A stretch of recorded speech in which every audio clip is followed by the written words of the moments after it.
Hello दोस्तों, आज अपन passive voice के दूसरे वीडियो के साथ रूबरू होते हैं। जहाँ से अपन ने पिछले वीडियो में छोड़ा था उससे आगे अपन स्टार्ट करते हैं। देखो, पहले वीडियो में अपन ने पढ़ा था एसरेटिव सेंटेंस, उनको कैसे एक्टिव टू पैसिव चेंज किया जाता है। और आज अब थोड़ा सा उससे आगे हैं अनइम्पोर्टेंट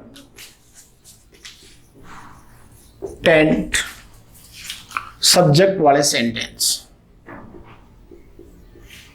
मतलब बहुत सारे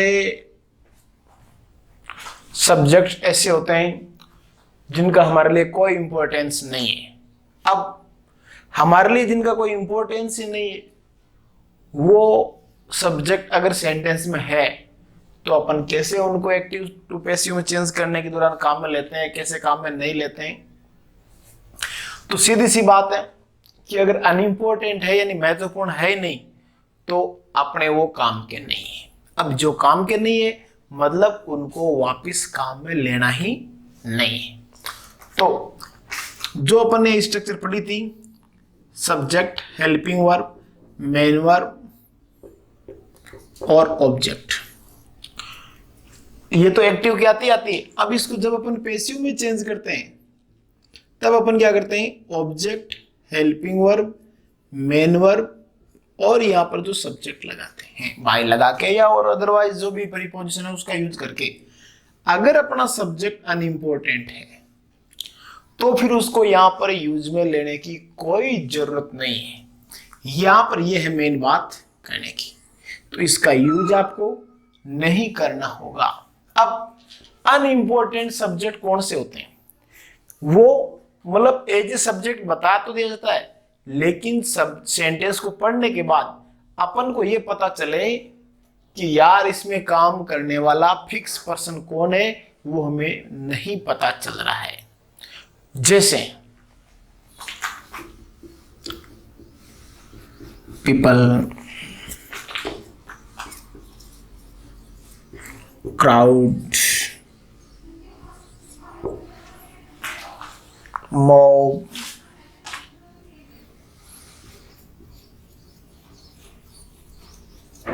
someone, somebody,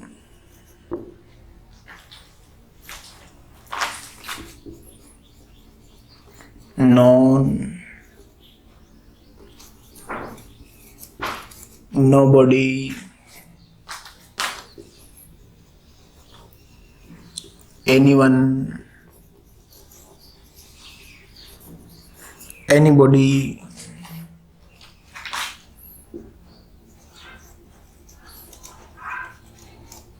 students, citizens, etc। मतलब ऐसे बहुत सारे सब्जेक्ट होंगे जो एक ग्रुप के बारे में बताते हैं या कार्य करने वाला फिक्स पर्सन कौन था उसके बारे में नहीं बता सकते। जैसे पीपल, लोगों ने सड़कें तोड़ दी। अब सड़क को तो तोड़ने का काम किया, लेकिन अगर उस आदमी को अपन पकड़ना चाहेंगे सड़क किसने तोड़ी, उस आदमी को पकड़ के लाओ, तो उसमें वो फिक्स कोई आदमी नहीं है। लोग मतलब अननोन पर्सन है उसमें। क्राउड, भीड़, मोब का मतलब बड़ा भीड़ होता है, आक्रोशित भीड़, भड़की हुई भीड़। समवन कोई, समबॉडी कोई, नॉन कोई नहीं, नोबडी कोई नहीं, एनीवन कोई, एनीबॉडी कोई, स्टूडेंट्स विद्यार्थी, सिटीजन्स नागरिक। इनसे क्या ग्रुप का बोध होता है। जैसे स्टूडेंट्स ने क्लास के अंतर्गत बेंच तोड़ दिया। अब स्टूडेंट्स कौन सा स्टूडेंट्स है वो पता नहीं चल पा रहा है, तो उसका नाम आता है कि आता है सिटीजन, नागरिक, इस गांव के जो सिटीजन्स है वो ऐसे हैं, तो इनमें से कौन सा सिटीजन ऐसा है वो पता नहीं चल पा रहा है। तो ये सब के सब क्या अनइम्पोर्टेंट सब्जेक्ट है। और इनमें से अगर कोई सब्जेक्ट आपके सेंटेंस का सब्जेक्ट है तो उस सब्जेक्ट को वापस एज ए ऑब्जेक्ट काम में नहीं लेना है। ठीक है।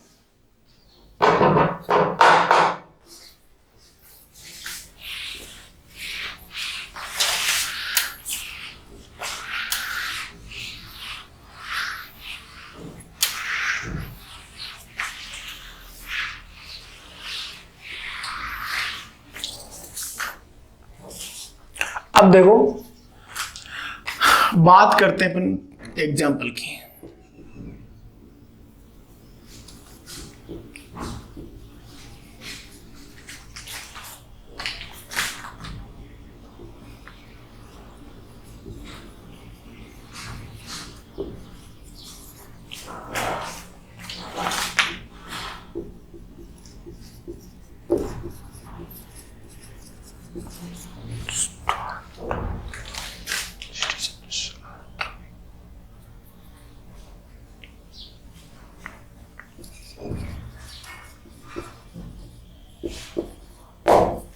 Citizens are throwing stones toward sarpanch, नागरिक सरपंच की तरफ पत्थर फेंक रहे हैं। अब यहां पर देखो एक कंप्लीट सेंटेंस है, सिटीजन्स पत्थर फेंकने वाले, नागरिक मतलब कि सब्जेक्ट है, आर हेल्पिंग वर्ब है, थ्रोविंग इसमें मेन वर्ब है, स्टोन्स ऑब्जेक्ट है और टुवर्ड सरपंच ये इसमें अदर में आ जाता है, अदर चीजें हैं, कोई बात नहीं। अब देखिए subject helping verb main verb object सब कुछ है, तो अपने को तो काम वैसा ही करना है जैसे अपन ने काम करना सीखा है। सब्जेक्ट की जगह काम में लेना है ऑब्जेक्ट। ऑब्जेक्ट फेंक रहे, क्या फेंक रहे, फिक्स है इसमें स्टोन्स, स्टोन्स। इजारे में अगर गिवन है तो उसमें चेंज कुछ नहीं करना है, बस इजारम के साथ बीइंग ऐड करना है। तो stones are being through thrown, stones are being thrown। अब बात आती है ऑब्जेक्ट की जगह सब्जेक्ट आने की। अब सरपंच की तरफ पत्थर फेंक रहे हैं, लोग फेंक रहे हैं, नागरिक फेंक रहे हैं, नागरिकों में से कौन कौन से नागरिक है उसका पता नहीं चल रहा है, तो यहां पर इसको नहीं लिखने से अपने कोई फर्क नहीं पड़ेगा, और लिखेंगे तो भी अपने कोई फर्क नहीं पड़ेगा, बात वही असमंजस में रहने वाली है। इसलिए इस प्रकार के सब्जेक्ट को बोलते हैं अनइम्पोर्टेंट सब्जेक्ट, और इनको नहीं लिखा जाता है। Thrown toward sarpanch, stones are being thrown toward sarpanch, sarpanch की तरफ पत्थर फेंके गए। वही बात है, अब ये तो है नहीं कि भाई वो पत्थर है कोई जानवरों ने फेंके हैं या ऊपर से बरसात हुई लोगों ने फेंके। इस सेंटेंस को पढ़कर भी वही बात समझ में आ रही है जो ऊपर वाला सेंटेंस पढ़ के समझ में आ रही थी, ठीक है। अब ये तो वो सब्जेक्ट है जिनके बारे में अपन बातें करते हैं। अब कुछ सब्जेक्ट ऐसे होते हैं, कुछ सब्जेक्ट ऐसे होते हैं जो इंपॉर्टेंट भी होते हैं, अनइम्पोर्टेंट भी होते हैं, लेकिन वो इंपॉर्टेंट कब होते हैं और इंपॉर्टेंट कब नहीं होते हैं उसका पता लगाओ। जब कोई व्यक्ति अपना खुद का कार्य करे, कोई भी व्यक्ति हो सकता है, कोई भी पर्सन हो सकता है, वो अगर सेल्फ खुद का वर्क करे तब तो वो सब्जेक्ट अनइम्पोर्टेंट हो जाता है। और लेकिन जब वो व्यक्ति किसी दूसरे का कार्य कर रहा है, दूसरे का कार्य कर रहा है, तब वो सब्जेक्ट है वो इंपॉर्टेंट हो जाता है। अब ये अपन को पता लगाना है कि किस कंडीशन में वो अपना कार्य कर रहा है, किस कंडीशन में दूसरे कर रहा है। ये थोड़ा सा जैसे मैं बात कर रहा हूं कि जैसे टीचर इज टीचिंग इंग्लिश, ठीक है, टीचर इज टीचिंग इंग्लिश। दूसरी बात,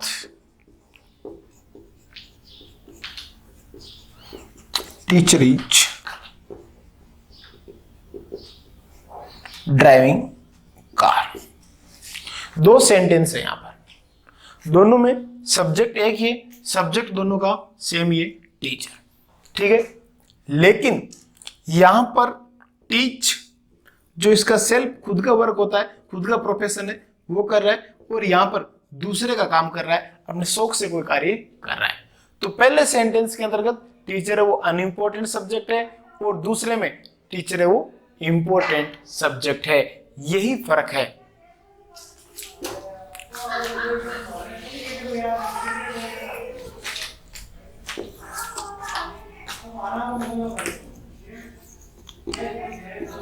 इंग्लिश इज बीइंग टॉट, अंग्रेजी पढ़ाई गई। ठीक है, किसके द्वारा पढ़ाई जा रही है वो आपको पता है, पढ़ाने का काम टीचर खुद करता है। अब दूसरा, कार इज बीइंग ड्राइवर। अगर इसको यहां छोड़ देंगे तो ये कार चलाएगी, मतलब कार का जो ड्राइवर है उस ड्राइवर ने कार चलाई, लेकिन आपके लिए टीचर ने चलाई। तो अगर आपको बताना है टीचर को तो बाय टीचर, ये पूरा बताना पड़ेगा। ये काम ऐसे होता है। ठीक है, ये बात समझ आ गई। ये होता है बेटा अनइम्पोर्टेंट सब्जेक्ट वाले सेंटेंस। ये आपके लिए सबसे ज्यादा महत्वपूर्ण भी है। अब एक एग्जांपल और देख लो, जैसे ज्यादातर एग्जाम में पूछते हैं वैसे एग्जांपल। अगर आपका सेंटेंस है, उसका सब्जेक्ट अगर नो वन, नॉन, नोबडी, ऐसा कोई भी वर्ड हो जो नकारात्मक अर्थ देने वाला हो, उनसे रिलेटेड है, तो अपन को क्या करना होगा?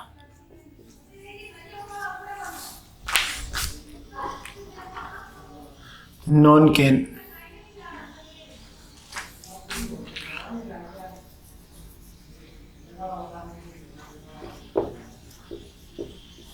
शॉल्व इट, इसे कोई हल नहीं कर सकता। नॉन कैन शॉल्व इट, इसे कोई हल नहीं कर सकता। डायरेक्ट एक्टिव में है और इसको पैसिव में चेंज करना है। Subject helping verb, main verb, object. Object आ गया इट, हेल्पिंग वर्ब कैन। तो कैन का क्या होता है? कैन भी, लेकिन ध्यान देना यहां पर अनइम्पोर्टेंट भी है और सेंटेंस को नेगेटिव बना रहा है, वो यही बना रहा है। तो नॉन का यूज अपन करेंगे नहीं। अगर नॉन का यूज नहीं करेंगे तो सेंटेंस नेगेटिव नहीं रहेगा, अफर्मेटिव हो जाएगा। इतना अपन कर नहीं सकते कि सेंटेंस की फॉर्म ही चेंज कर दें। इसलिए अगर ऐसा कोई सब्जेक्ट है जो सेंटेंस को नेगेटिव बनाए रखता है और वो अपने लिए अनइम्पोर्टेंट है, तो उसको हटाएंगे। उस कंडीशन में नॉट इसमें से निकाल के हेल्पिंग वर्ब के साथ ऐड करेंगे, ये हो जाएगा कैन नॉट।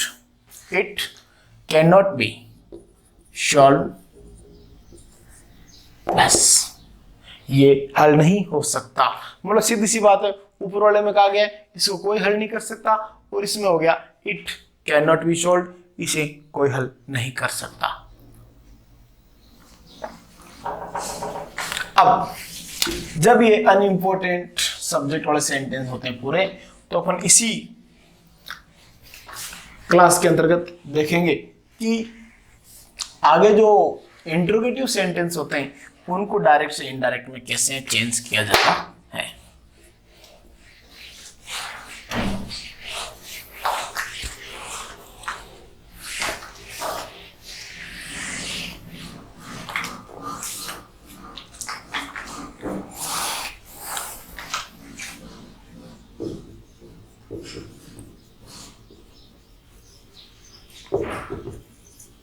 इंट्रोगेटिव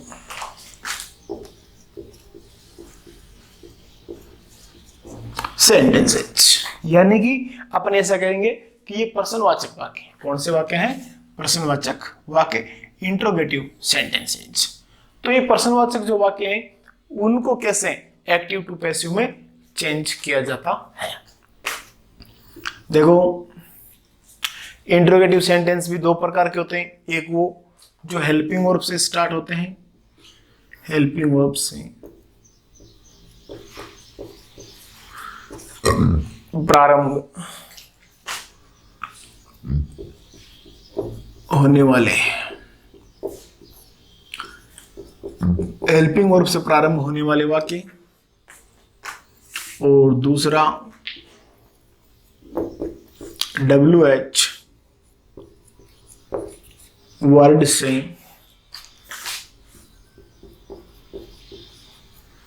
प्रारंभ होने वाले, हेल्पिंग वर्ब से प्रारंभ होने वाले वाक्य और WH वर्ड से प्रारंभ होने वाले वाक्य, दो अलग अलग प्रकार के सेंटेंस हैं। अब इन दोनों सेंटेंसों से कैसे रूबरू होंगे अपन? सबसे पहले अपन बात कर लेते हैं हेल्पिंग वर्ब से स्टार्ट होने वाले सेंटेंस। स्ट्रक्चर देख लो और बस नियम वही है जो एक बार पढ़ लिए, बस उनको इधर से उधर सेट करना सीखना है। जैसे हेल्पिंग वर्ब सेंटेंस के स्टार्टिंग में आएगी, क्योंकि सेंटेंस का नाम क्या है, हेल्पिंग वर्ब से स्टार्ट होने वाले concerning with helping verb, plus subject हो जाएगा, सब्जेक्ट के बाद मेन वर्ब, और मेन वर्ब के बाद ऑब्जेक्ट, ऑब्जेक्ट के बाद अदर थिंग्स, और लास्ट में प्रश्नवाचक चिन्ह। अब इसको अगर आप पैसिव में चेंज करोगे तो देखिए कैसे चेंज करोगे। जब अपने पिछली क्लास में जब अपने वॉइस स्टार्ट किए थे, उस समय अपने बीच में एक छोटी सी बात हुई थी कि दो लोगों के अलावा कोई भी लोग अपना स्थान परिवर्तन नहीं करेंगे। दो ही लोग ऐसे हैं जो आपस में अपना स्थान परिवर्तित करेंगे। अब वो दो लोग कौन से हैं, उनको भी आप जानते होंगे, सब्जेक्ट और ऑब्जेक्ट। बस तीसरा बंदा जो जहां है वो वहीं रहेगा। तो सीधी सी बात है भैया कि हेल्पिंग वर्ब अगर सेंटेंस के स्टार्टिंग में है तो वो सेंटेंस के स्टार्टिंग में ही रहने वाले हैं। तो हेल्पिंग वर्ब की जगह हाँ, ये बात जरूर है कि हेल्पिंग वर्ब जो अपन ने टेबल बनाई थी उस टेबल के अकॉर्डिंग चेंज होके आएगी, बिना चेंज हुए हुए हेल्पिंग वर्ब नहीं रहेगी। हेल्पिंग वर्ब को चेंज अकॉर्डिंग टू रूल्स करना है। ये नहीं जो हेल्पिंग वर्ब ऊपर दी गई है वो कि वही हेल्पिंग वर्ब आप वापस लगा दो, नहीं, हेल्पिंग वर्ब चेंज करना है और वो भी नियमानुसार।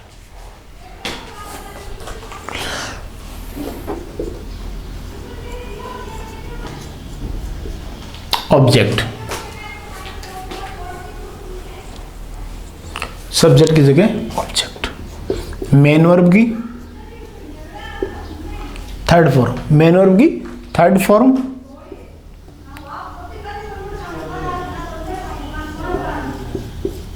और ऑब्जेक्ट की जगह सब्जेक्ट।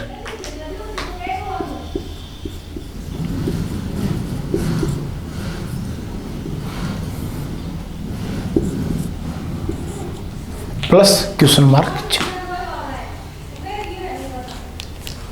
अब देखो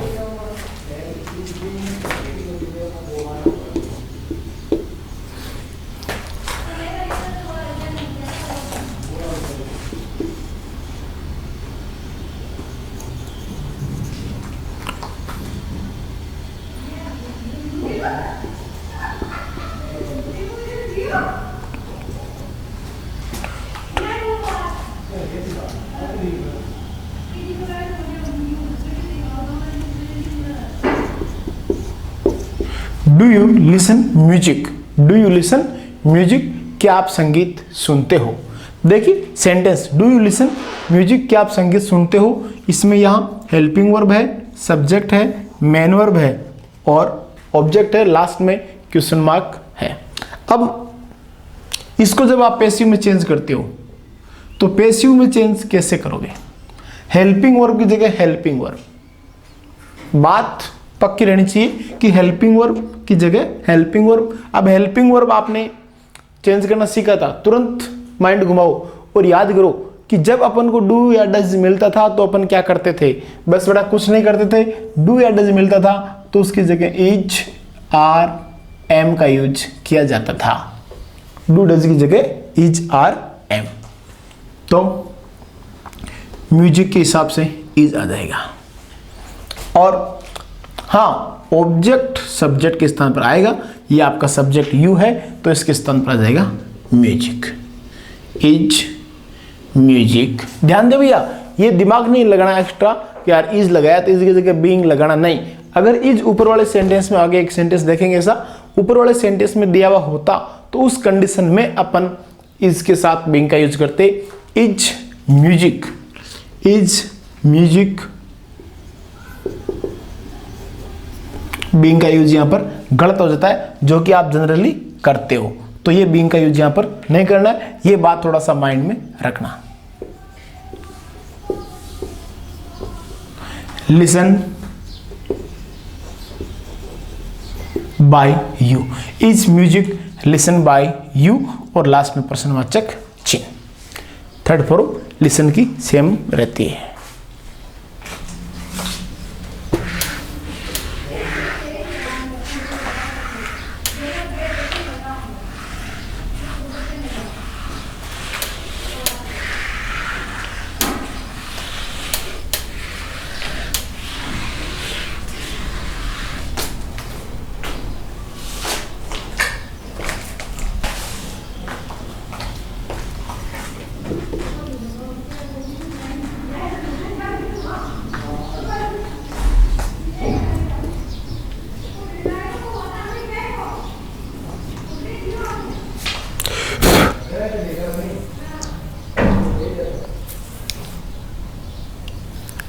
इज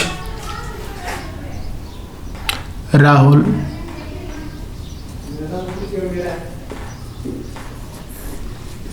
रीडिंग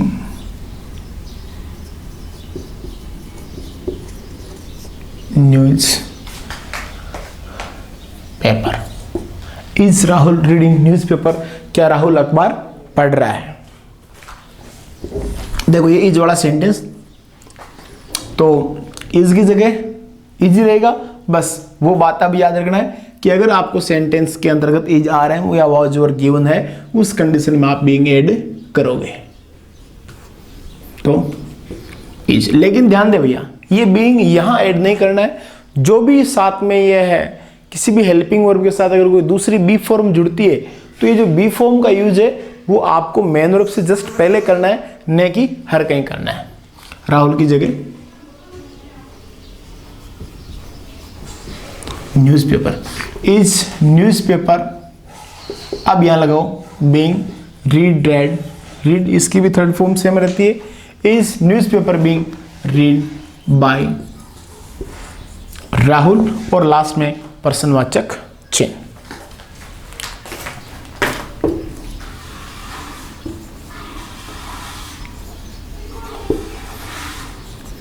कैन यू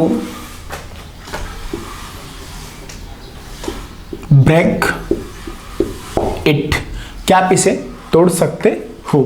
तो वही बात है, कैन की जगह कैन और इट आ जाएगा यू की जगह। कैन इट, और जो बी जुड़ता है मॉडल के साथ वो भी यहाँ मेन वर्ब से पहले। यहाँ पर अपने यही बात सीखना है कि जो भी बी फॉर्म जोड़ना है वो बी फॉर्म हेल्पिंग वर्ब के साथ नहीं रहेगी, जबकि मेन वर्ब से जस्ट पहले यूज में आएगी। Can it be break broke broken by you? Can it be broken by you? क्या ये तोड़ा जा सकता है? इस प्रकार से इनका यूज करना होता है। ठीक है दोस्तों, तो ये तो है हेल्पिंग वर्ब से स्टार्ट होने वाले सेंटेंसेज। अब इसके आगे जो अगला स्टेप अपना वो है कि WH वर्ड वाले जो सेंटेंसेज है उनको अपन किस प्रकार से सेट करते हैं।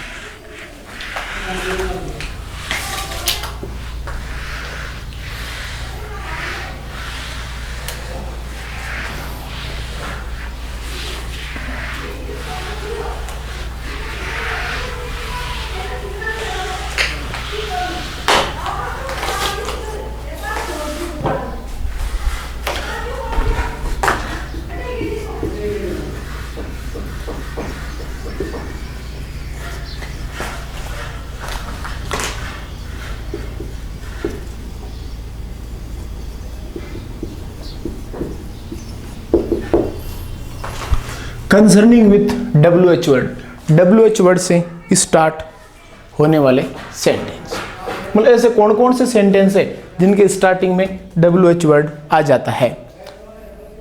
अब WH वर्ड भैया जैसी सीधी सी बात है कि अगर WH वर्ड कौन से होते हैं, वही वर्ड जिनके स्टार्टिंग में WH दिया गया हो। वॉट,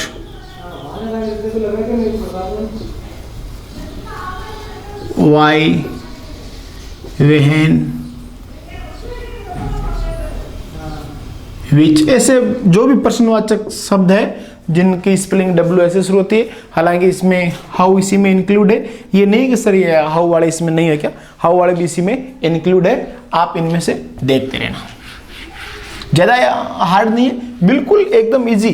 4 या 5 एग्जाम्पल देखे बिना ही आपके समझ में आ जाएगा, 1-2 से ही।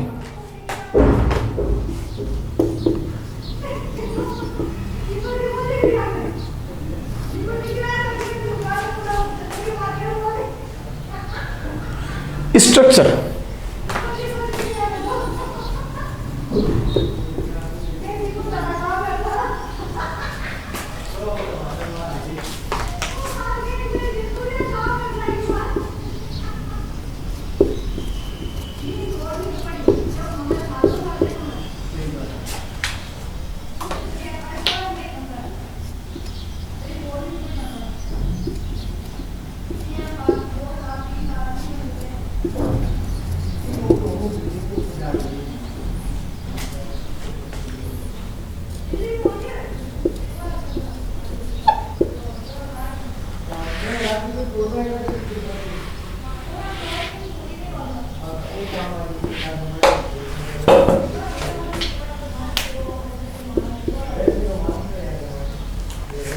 WH word plus helping verb plus subject plus main verb plus object plus other.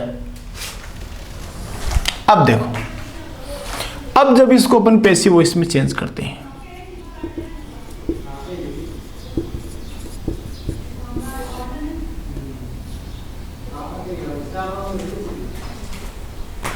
अब पैसिव वॉइस वाले क्या करते हैं, देखो WH, देखो बात जो अपन ने शुरुआत में सीख ली वो तो सीखे रखना, उसको तो पकड़े रखना। वो नियम जो पहला नियम है वो हमेशा चलेगा।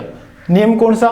सब्जेक्ट की जगह ऑब्जेक्ट और ऑब्जेक्ट की जगह सब्जेक्ट, मतलब स्थान चेंज इन दो के होना है, बाकी आपको जो जहां है वो वही रहेगा।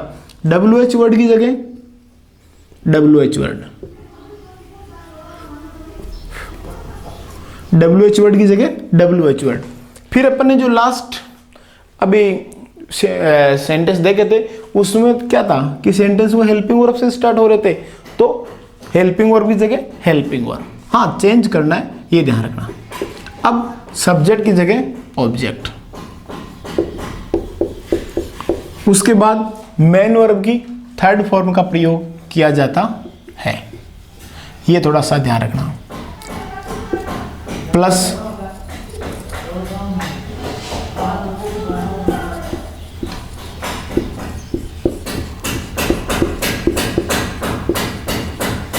Plus other. अब देखो WH वर्ड की जगह हो गया WH वर्ड, हेल्पिंग वर्ब की जगह हेल्पिंग वर्ब, सब्जेक्ट की जगह ऑब्जेक्ट और ऑब्जेक्ट की जगह सब्जेक्ट, मेन वर्ब की third form helping verb according to rules change होकर आएगी। सेंटेंस देखते हैं एक, when will Rohit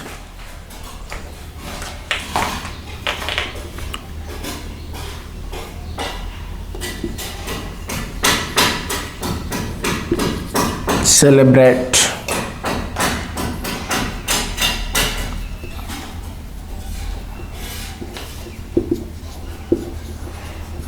birthday. When will Rohit celebrate birthday? Rohit के द्वारा जो बर्थडे है वो कब सेलिब्रेट किया जाएगा। when क्या है यहाँ पर? WH वर्ड, will क्या है? हेल्पिंग वर्ब, रोहित क्या है? सब्जेक्ट और सेलिब्रेट मेन वर्ब, बर्थडे इसका ऑब्जेक्ट हो जाएगा। WH वर्ड की जगह WH वर्ड when, कोई प्रॉब्लम? फिर देखो will हेल्पिंग वर्ब है, अपन ने क्या सीखा? हेल्पिंग वर्ब की जगह helping verb, but helping verb according to rules change होते हुए रहेगी। will क्या है? एक प्रकार की मॉडल है, तो will का क्या हो जाएगा? will be, बट ये जो बी फॉर्म है उसका यूज कहां करोगे आप? जहां मेन वर्ब का करोगे, तो विल। रोहित सब्जेक्ट है, सब्जेक्ट की जगह कौन आता है? ऑब्जेक्ट, तो when will birthday, when will birthday B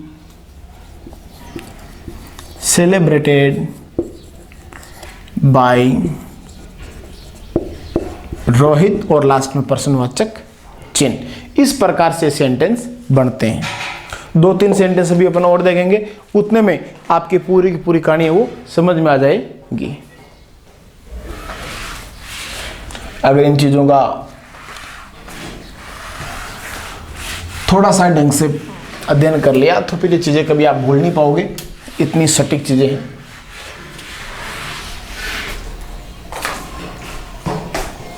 कृपया ध्यान दें, थोड़ी से आप टाइम दो, और ये जो वीडियोस है उनको तो आप पूरा एंड तक देखो, तब जाके कुछ पल्ले पड़ेगा, क्योंकि अभी भी आपके पास कोई विशेष काम नहीं है, घर पे रेस्ट करने का है। तो अगर आप थोड़ा सा देखो वीडियो को तो पूरा देखें।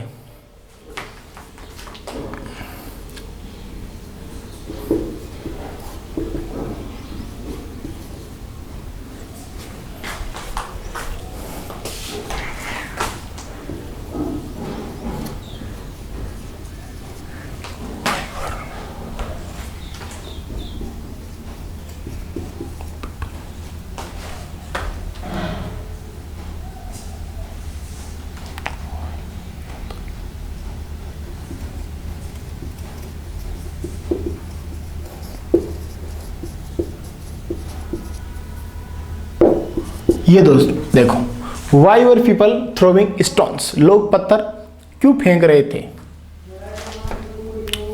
WH word, helping verb, subject, main verb और ऑब्जेक्ट। ठीक है, WH वर्ड की जगह WH वर्ड हो गया वाई, और हेल्पिंग वर्ब यहां पर दी हुई है वर। तो इजारे में वाज और जो भी है उसके साथ बीइंग का यूज होता है वाई वर। बीइंग लगेगा, लेकिन बीइंग का यूज आपको यहां नहीं करना है, बी फॉर्म का यूज मेन वर्ब से पहले। अब पीपल क्या है, ये आपका वर्ड कहीं ना कहीं देखा हुआ है, याद आ रहा होगा पीपल शब्द को देखते ही, करे यार ये देखा था लेकिन कहाँ, तुरंत माइंड को घुमाइए और एक जो फाइलें हैं उनको पलटिए आप, ये आपको याद आएगा कि अरे यार अभी थोड़ी सी देर पहले इसको समझा था कि ये वो अनइम्पोर्टेंट सब्जेक्ट है। जरूरी नहीं है कि अनइम्पोर्टेंट सब्जेक्ट है वो अनइम्पोर्टेंट सब्जेक्ट वाले सेंटेंस, कहीं से भी किसी भी प्रकार के सेंटेंसों में इनको पूछ लिया जाता है। तो है तो सब्जेक्ट ना, चाहे इंपॉर्टेंट है चाहे अनइम्पोर्टेंट, इसकी जगह आ जाएगा ऑब्जेक्ट स्टोन्स बीइंग थ्रोवन। अब बाई पीपल यहां पर नहीं लगेंगे, डायरेक्ट क्वेश्चन मार्क लगाएंगे। तो why were stones being thrown, पत्थर क्यों फेंके जा रहे थे। इनमें भी अगर आप देख लो, अगर सेंटेंस को नेगेटिव का आता है तो किस प्रकार से पूछा जाता है।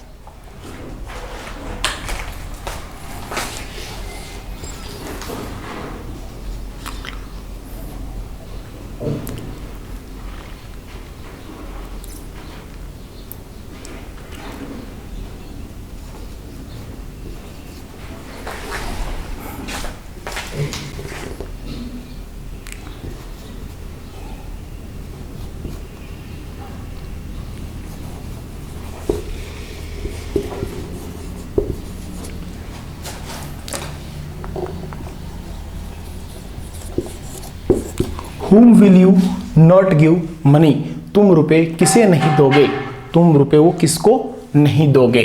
तो ये WH word, helping verb, subject, not, main verb, object, मतलब जो एक सेंटेंस में होना चाहिए वो सब का सब यहाँ है। तो WH वर्ड whom की जगह अपन वापिस whom का यूज करेंगे। will, हेल्पिंग वर्ब मिला है तो इसकी जगह will।